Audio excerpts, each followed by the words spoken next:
RMHF کی طرف سے رفاقت گل کا آپ سب کو سلام۔ آج ہم جس شخصیت کے پاس بیٹھے ہیں وہ کسی تعریف کے محتاج نہیں، نہ ہی کسی تعارف کے محتاج ہیں۔ آج ہم سر روبن یامین صاحب کے پاس بیٹھے ہیں، SSP ہیں اور خداوند کے کلام کو بہت اچھے سے جانتے ہیں۔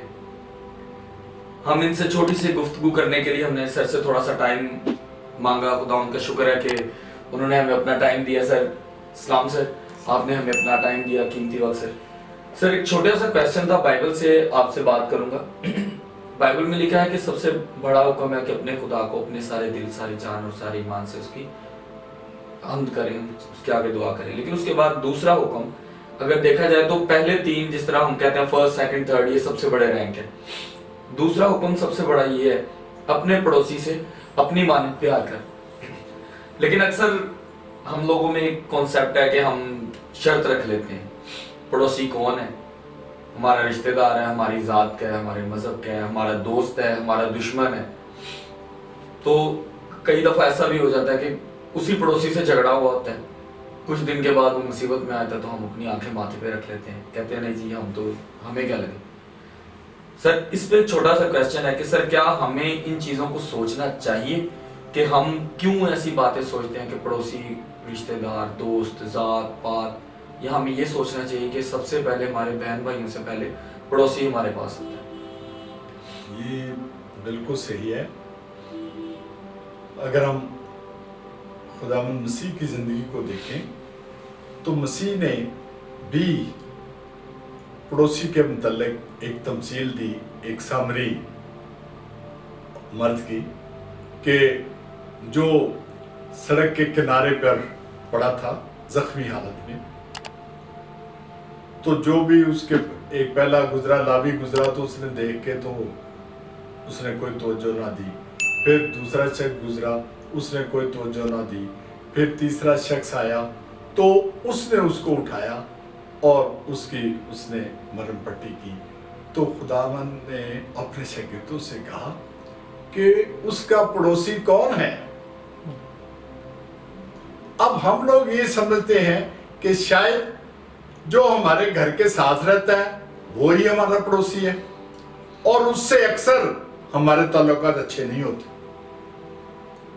جو کہ ہمارے گھر کے ساتھ پڑوسی رہ رہا ہوتا ہے اس سے اکثر ہمارے تعلق اچھے نہیں ہوتے، اور اکثر اوقات کسی نہ کسی چھوٹی وجہ سے، بچوں کی وجہ سے، گاڑی کھڑی کرنے کی وجہ سے، ان کے گھر اونچی ڈیک لگنے کی وجہ سے، کوئی اور چیزوں کی وجہ سے ہمارے لڑائی جھگڑے رہتے ہیں۔ خداوند کا کلام کہتا ہے کہ ہم ایک دوسرے سے محبت رکھیں، ہم ایک دوسرے سے محبت رکھیں، ہم ایک دوسرے کی برداشت کریں، کیونکہ مسیح نے بھی جو لوگ اس کے زمانے میں تھے جنہوں نے اس پر اتنا ظلم کیا، اس کے منہ پر تھوکا، اس کو ایک کم 40 کوڑے مارے، اس کو کانٹوں کا تاج پہنایا، تو اس نے ان کے لیے بھی کیا کہا کہ اے باپ ان کو معاف کر، کیونکہ یہ نہیں جانتے کہ کیا کرتے ہیں۔ دیکھیں ہماری زندگی کے دو پہلو ہیں۔ ایک پہلو ہمارا ہمیں خدا کے ساتھ جوڑتا ہے، اور دوسرا پہلو جو ہے وہ ہمارا ہمیں انسانوں کے ساتھ بھی جوڑتا ہے۔ اب قطعاً اس کا یہ مطلب نہیں ہے کہ اگر ہم خدا کے خادم ہیں یا اگر ہم خدا سے بڑا پیار کرتے ہیں، ہم ہر اتوار کو چرچ جاتے ہیں، ہم جناب شام کو عبادت بھی اٹینڈ کرتے ہیں، تو ہم لوگوں سے پیار نہ کریں، نہیں، یہ قطعاً مطلب نہیں ہے۔ ہمیں لوگوں سے بھی پیار کرنا ہے، ہمیں اپنے پڑوسیوں سے پیار کرنا ہے، ہمیں ان کی برداشت کرنی ہے، تاکہ وہ جانیں کہ ہم مسیح کے بندے ہیں، کیونکہ یہاں مسیح کے نام کو جلال جائے گا۔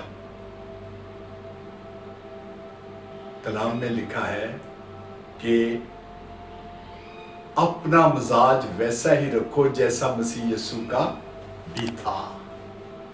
تو مزاج کے اندر تو بڑی چیزیں آ جاتی ہیں، بہت چیزیں آ جاتی ہیں کہ ہمیں بالکل